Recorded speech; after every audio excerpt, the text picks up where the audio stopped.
গত বছর থেকে আমি ট্রাই করছিলাম যে ডাইসনের এয়ার র্যাপটা কিনবো। সো আমি অনেক দেখছিলাম কিন্তু দাম যেহেতু অনেক বেশি তাই আশায় ছিলাম যে কখন ডিসকাউন্ট দিবে আর কিনবো। কিন্তু তার মধ্যে আমি টিকটকে হঠাৎ এই এয়ার র্যাপের ডিউবটা দেখতে পেলাম। এটা হচ্ছে কার্পুরে পাওয়া যায়।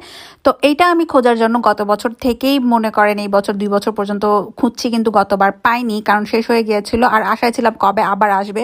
তো যখন আমি দেখলাম যে কার্পুরে এটা চলে এসেছে এবং এটার রিভিউ যেহেতু অনেক ভালো, একদম ডাইসনের মতো বলতে প্রায় ডাইসনের মতোই। সো আমি আর দেরি না করে এটা সাথে সাথে কিনে নিয়ে এসেছি। এটার দামও খুবই কম, 130 জৌতির মধ্যেই, 29 জৌতি যেহেতু 30 জৌতি বলা যায়। সো এটার সাথে 5টা আপনি এরকম টুলস পাবেন, একটা ডাস্ট ব্যাগও পাবেন। এটা হচ্ছে হেয়ার ড্রায়ার জন্য ড্রায়ার, আর আরও আছে এটা হচ্ছে ব্লো ড্রায়ের জন্য, দেন এগুলো হচ্ছে কার্ল করার জন্য। সো এগুলো এয়ার স্টাইলার আপনি সাথে সাথে পেয়ে যাবেন লেফট রাইটের জন্য। সো এখন আমি একটু দেখিয়ে দিই, মানে এটা ব্যবহার করার পরে আমি পুরাই স্যাটিসফাইড। এটা অনেকক্ষণ যে ধরে রাখতে হয় তা নয়, কারণ এরকম আরও অনেক বের হয়েছে, কিন্তু যেগুলো আসলে আমি শুনেছি যে ধরে রাখতে হয় অনেকক্ষণ ড্রাই হওয়ার জন্য বা কার্ল করার জন্য। সো আমি প্রথমে ড্রাই করে নিয়েছি হেয়ার ড্রায়ারটা দিয়ে, এরপর এখন আমি এই ব্রাশটা দিয়ে ব্লো ড্রাই করে নিব। সো ব্লো ড্রাই করার জন্য দেখেন এটা কিন্তু প্রায় স্ট্রেইটের মতো হয়ে যায়। আমার চুল এমনিতেও সেমি স্ট্রেট, বেশিক্ষণ লাগে না।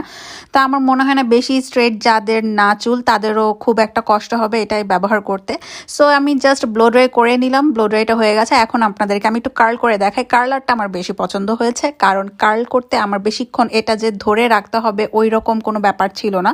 সো প্রথমে একটু আমার ঝামেলা হচ্ছিল। সো সেকেন্ড টাইম আমি আসলে মানে এটা আমি অন্য সাইডেটা লাগিয়ে ফেলেছিলাম, যার জন্য প্রথমে র্যাপ হয়নি। কিন্তু দেখেন কি সুন্দর একদম সাথে সাথে র্যাপ করে নিল, পুরা একদম জড়িয়ে গেল কার্লারের সাথে। আর এটা কিন্তু আমার বেশিক্ষণ ধরেও রাখতে হয়নি, আপনি খুব ইজিলি এটা মুভ করতে পারবেন এবং খুব সহজে আপনি কার্লও করতে পারবেন যখন তখন। আর কার্লটা কিন্তু খুবই ফ্লাফি হয়, খুবই মানে কার্ল মেশিন দিয়ে আমরা যেটা করি স্টিলের সেটা দিয়ে যেরকম হয় এটা কিন্তু তেমনটা খুব ন্যাচারাল লাগে আর দেখতেও খুব ভালো লাগে, মানে একটু হেলদি টাইপের লাগে। এই যে দেখেন করে ফেললাম, আর বেশিক্ষণ কিন্তু আমি ধরে রাখিনি, জাস্ট আমি 2-1টা টান দিয়েছি অ্যান্ড কার্ল করেছি। সো হয়ে গেছে। এভাবেই ব্যবহার করার পরে আমার মনে হলো যে না, আমার টাকাটা জলে যায়নি, আমার টাকাটা একদম কাজে লেগেছে। আর আপনারাও যদি চান, যারা কার্লার খুঁজছেন বা এয়ার র্যাপগুলো খুঁজছেন, তারা কিনতে পারেন, খুব সহজেই গিয়ে ব্যবহার করতে পারেন। আর এটা kind of review type video ছিল। সো সবাই ভালো থাকবেন, আল্লাহ হাফেজ।